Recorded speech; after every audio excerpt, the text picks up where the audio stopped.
Welcome back to the Black and Gold Standard Podcast. And today I want to talk about the inside linebacker and the inside linebackers free agents for 2025. Um, I don't know the Steelers will really be in this market for inside linebacker. I mean, they're pretty much set. I can actually see them maybe bringing in a late round draft pick or either a undrafted free agent, or they could actually go the free agent route, but it would be somebody very minimal, just more of a depth piece. But we're gonna go over the top five guys that, to be honest, I wouldn't mind having a couple of these guys, but I really don't see the Steelers going in that direction.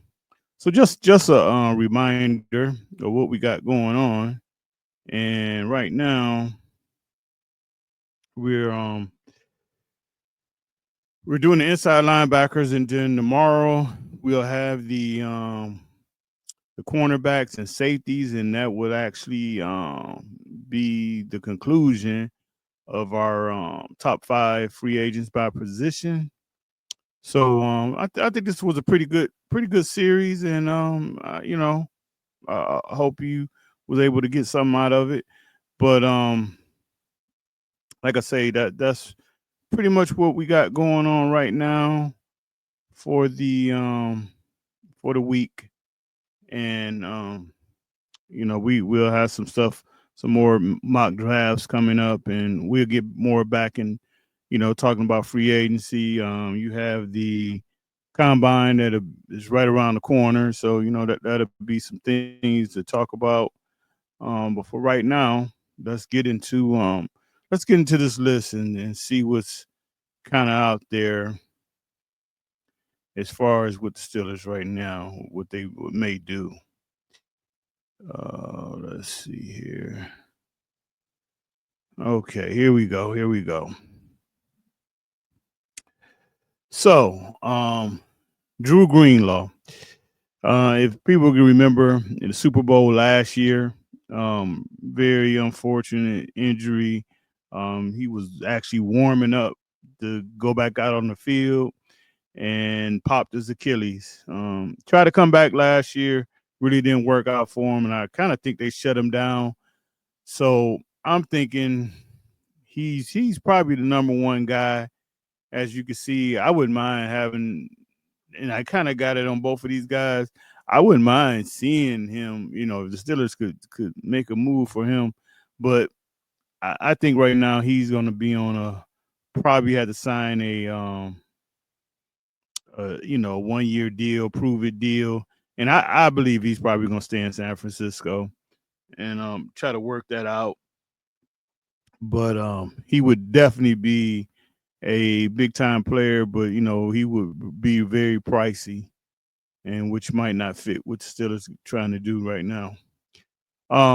Nick Bolton, um, inside linebacker with Kansas City Chiefs. I love him. Another tackling machine, but again, I think the Chiefs will find a way to keep him in town. So I don't really see him going anywhere. And again, he's going to have a very healthy payday.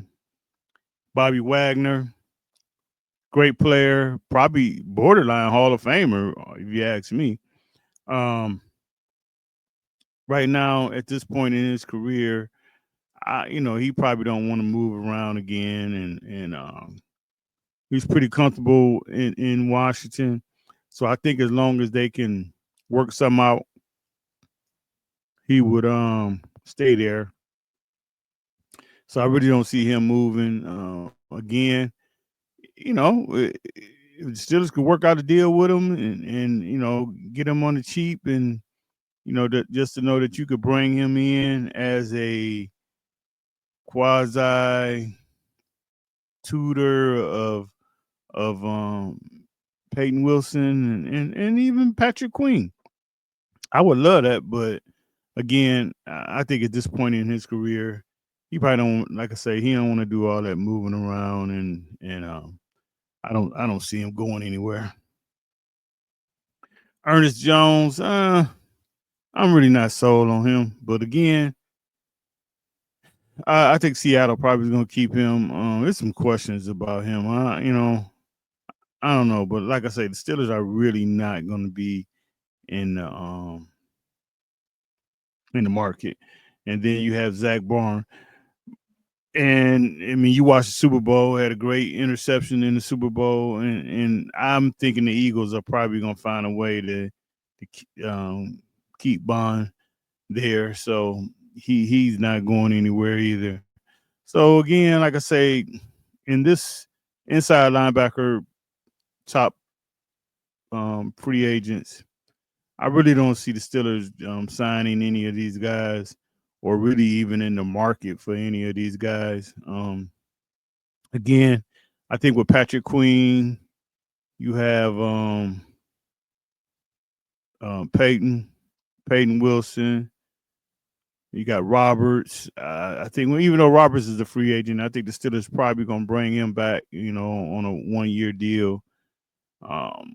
So I don't know if you could maybe find another inside linebacker or thumper type guy.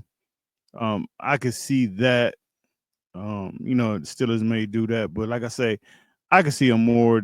I could really see them using a late draft pick or um, going the free agent um, route as far as undrafted free agent and maybe trying to find a guy or going down a little farther down this list with some guys they maybe could take a chance on. But like I say, any of these top five guys, I don't see no way that they would be Pittsburgh Steelers.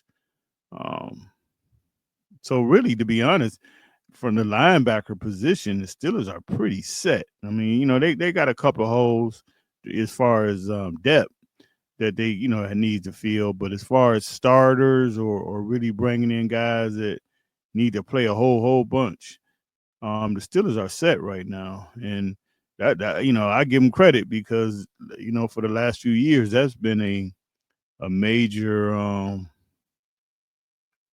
problem that they just haven't had that guy.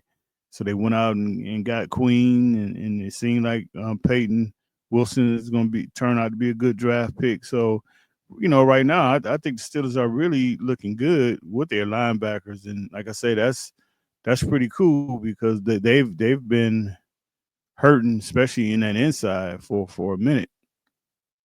So like I say, tomorrow we will have the corners and safeties, and that will conclude this these episodes with as far as the top free agents, and that's pretty much all I have right now for this episode. Any questions or comments, leave them in the comments, and I'll definitely answer them if anybody leave a comment, and I'll do my best to get that answered for you. And for right now, until tomorrow, I will talk to you later. Take care.